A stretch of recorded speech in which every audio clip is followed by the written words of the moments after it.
Assalamualaikum warahmatullahi wabarakatuh. Kami dari kelompok 2 akan mempresentasikan tentang pendekatan rekonstruksi sosial.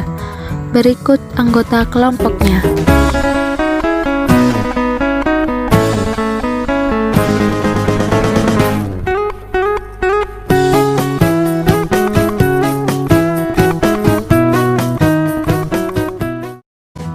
Di sini saya akan menjelaskan apa sih pengertian rekonstruksi sosial. Rekonstruksi sosial merupakan sebuah gagasan untuk menggunakan sekolah sebagai institusi perubahan dan pengajaran positif, seperti membangun masyarakat. Rekonstruksionis sosial merupakan sebuah penentang terhadap gagasan bahwasanya kurikulum seharusnya membantu mengatur pelajar atau menyesuaikan terhadap kondisi masyarakat yang ada. McNair 1981. Nah, dalam hal ini kurikulum merupakan satu sarana dalam membantu mengembangkan ketidakpuasan dan melengkapi kebutuhan kemampuan pelajar untuk menciptakan tujuan baru dan mempengaruhi perubahan sosial. Menurut Science Community College 2015, itu bahwasanya rekonstruksi sosial adalah filosofi pendidikan yang menekankan institusi pendidikan sebagai lingkungan untuk menerapkan perubahan sosial dan menentang ketimpangan sosial. Komponen-komponen kurikulum. Kurikulum rekonstruksi sosial memiliki komponen-komponen yang sama dengan model kurikulum lain, tetapi isi dan bentuknya berbeda. 1. Tujuan dan isi kurikulum. Tujuan program pendidikan setiap tahun berubah. Dalam program pendidikan ekonomi politik, umpamanya untuk tahun pertama, tujuan membangun kembali dunia ekonomi politik. Kedua, metode. Dalam pembelajaran sosial, para pengembang kurikulum berusaha mencari keselarasan antara tujuan-tujuan nasional dengan tujuan siswa. Guru berusaha membantu siswa menemukan minat dan kebutuhan sesuai dengan minat masing-masing siswa, baik dalam kegiatan individu ataupun kelompok-kelompok. Yang ketiga yaitu interaksi.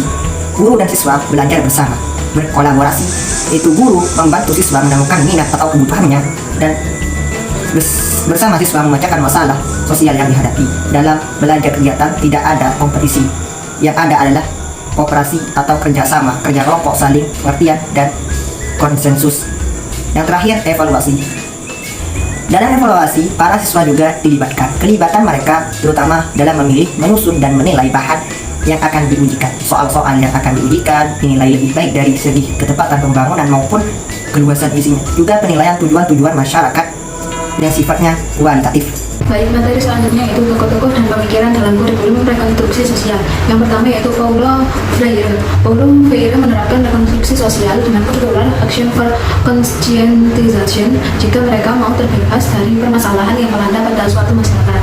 Conscientization merupakan proses di mana seorang bukan sebagai penerima tetapi sebagai pembelajar aktif, memperluas kesadaran baik dari realitas sosial budaya yang mempengaruhi hidup mereka dan kemampuan untuk mengubahnya. Dalam artian berusaha memberikan pencerahan tentang hambatan-hambatan yang mencegah dalam memahami persepsi yang jelas tentang realitas yang terjadi.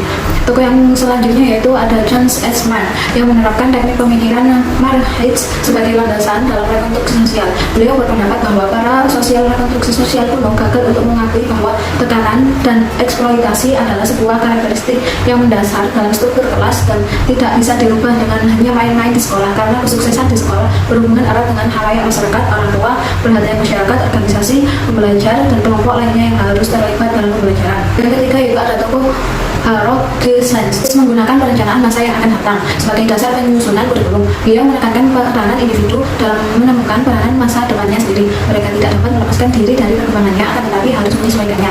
Sanders mengarahkan para pengembang kurikulum akan mempelajari tren perkembangan. Tren pertama adalah perkembangan teknologi dengan berbagai dampaknya terhadap kondisi dan perkembangan masyarakat. Kecenderungan lain adalah perkembangan ekonomi, politik, sosial, dan budaya. Materi selanjutnya akan disampaikan oleh teman saya. Baik, selanjutnya yaitu karakteristik kurikulum rekonstruksi sosial. Yang pertama yaitu tujuan. Tujuan kurikulum ini adalah untuk menghadapkan anak didik dengan tantangan-tantangan hidup yang dihadapi manusia. Yang kedua yaitu metode. Guru sedapat mungkin dapat membantu anak didik menemukan minatnya dan para pembuat kurikulum menghubungkan tujuan nasional atau tujuan dunia dengan tujuan anak didik. Yang ketiga yaitu evaluasi. Evaluasi dituju pada penilaian terhadap kecakapan anak-anak didik dalam menghadapi tujuan kualitatif kurikulum rekonstruksi sosial. Kemudian, tujuan utama kurikulum rekonstruksi sosial adalah menghadapkan para siswa pada tantangan, ancaman, hambatan-hambatan, atau gangguan yang dihadapi manusia.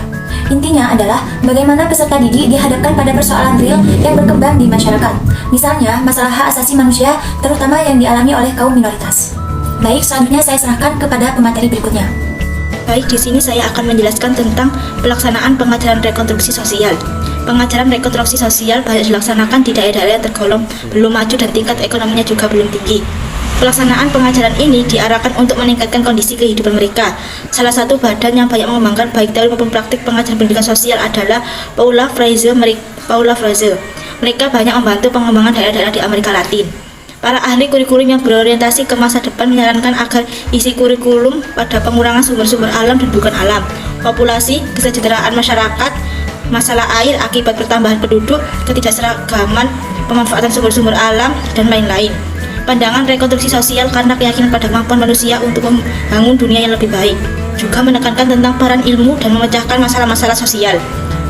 Beberapa kritikus pendidikan menilai pandangan ini sukar ditetapkan langsung dalam kurikulum pendidikan. Penyebabnya adalah interpretasi para ahli tentang perkembangan dan masalah-masalah sosial yang berbeda.